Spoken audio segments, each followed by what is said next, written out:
Salut à tous, bienvenue, merci de rejoindre Africanité, le magazine Culture et Société de TV5 Monde. Une présence, une aisance, un sourire. Amobé Mévégué se présentait lui-même comme le dealer d'ondes positives. Mais également aux côtés de Lise-Laure Etia, la 8e merveille du monde. Merci, si donc la bienvenue. À nos côtés également Christian Éboulet, le roi des tendances de la bogosité. Tour à tour présentateur et chroniqueur sur l'antenne de TV5 Monde notamment, cet homme de culture a commenté l'actualité musicale internationale. Oui, parce que Papa Wemba était l'emblème de la survie africaine.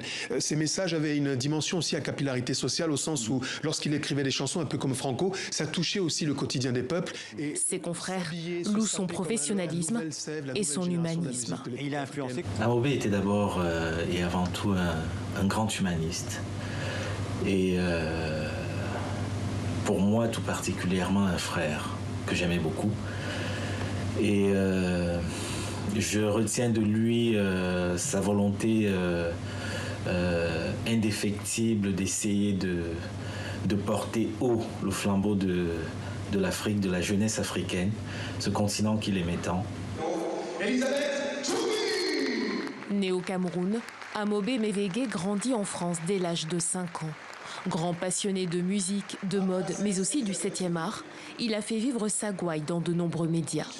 Il était aussi dénicheur de talent. À Ouagadougou, Amobé Mévégué avait participé financièrement à la reconstruction du studio à Bazon, détruit lors du putsch de 2015 et soutenu de nombreux artistes. Le rappeur Smokey salue la mémoire d'un homme engagé. C'était un grand ami, c'est un professionnel, un jusqu'au-boutiste, plein d'humour, de culture générale, qui a un combat. Tout le monde connaît le combat de Amobé, son combat panafricaniste. C'est triste, j'espère simplement que le vide qu'il a laissé que la génération d'aujourd'hui, la jeunesse africaine, aura le devoir et le culot de combler ce vide-là, c'est-à-dire de continuer ce combat qu'il a mené pendant si longtemps. Comme dans toutes les le continent africain au cœur de sa carrière. Le journaliste et producteur avait fondé la plateforme multimédia Ubiz News TV, accessible dans 40 pays d'Afrique.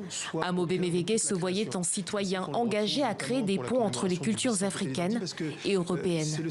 Aujourd'hui, de grands noms des deux continents lui rendent hommage.